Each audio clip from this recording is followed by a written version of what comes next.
लेकिन तुमने अर्जुन से कहा, अर्जुन मैं तुम्हारे साथ सारथी तो बन करके रहूंगा लेकिन शस्त्र नहीं उठाऊंगा।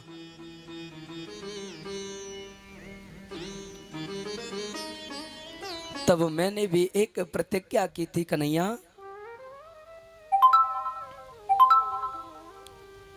मैंने प्रतिज्ञा की थी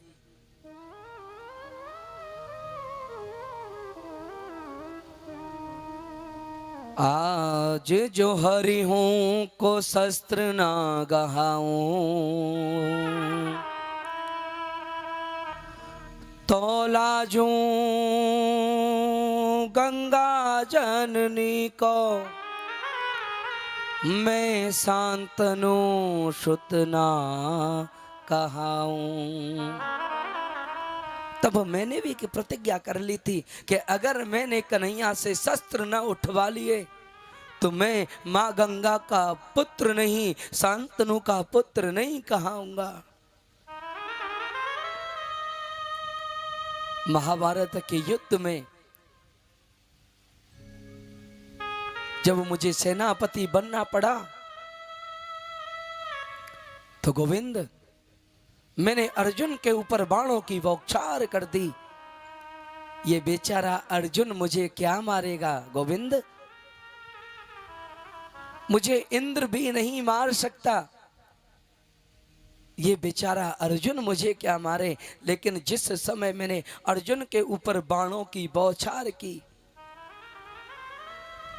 अर्जुन का मुकुट कहीं गिर गया, रथ का पहिया टूट गया, रथ नीचे को गिर पड़ा, आपके पैरों में बाण लगे और आप रथ के पहिए को उठाकर रथ से कूदकर और मेरी तरफ ऐसे झपटे जैसे किसी हाथी के ऊपर कोई हिंसक शेर झपट करके झपट्टा मार रहा हो। वो झांकी कितनी सुंदर थी गोविंद। रथ का पहिया तुमने जिस समय उठाया माता पृथ्वी कांपने लगी, थर थर अब क्या होगा, क्योंकि प्रभु ने अपनी प्रतिज्ञा को तोड़ दिया।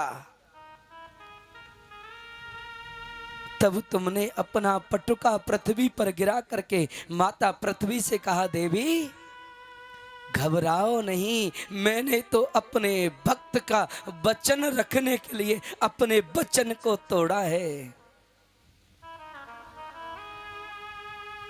क्योंकि परमात्मा स्वयं कहता है, मोर बचन पर जायहु फीका, संत वचन पत्थर की लेखा। मैं तो अपने भक्तों के संतों के वचन को पूर्ण करने के लिए अपने वचन को भी तोड़ देता हूं। तब मैं आपके सामने आया, प्रभु मारो मुझे मारो, मैं यही तो चाहता हूं कि मेरी मृत्यु आपके हाथों से हो। इससे सहज मृत्यु, इससे सुंदर मृत्यु और क्या हो सकती है।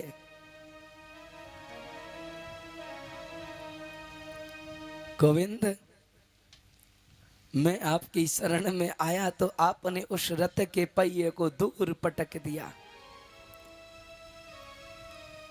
आपको याद है ना? कन्हैया बोले, सब याद है मुझे पितामह।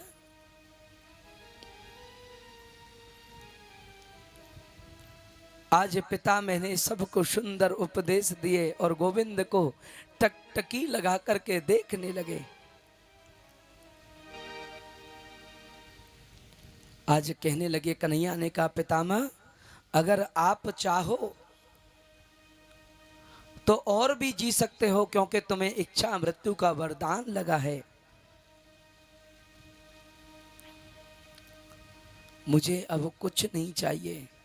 युधिष्ठिर को बुलाया, युधिष्ठिर मैंने जो तुम्हें वचन दिए उनको ध्यान रखना, जीवन में कभी नीचा नहीं देखोगे।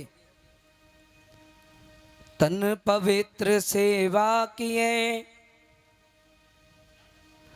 धन पवित्र कर दान, मन पवित्र हरि भजन सो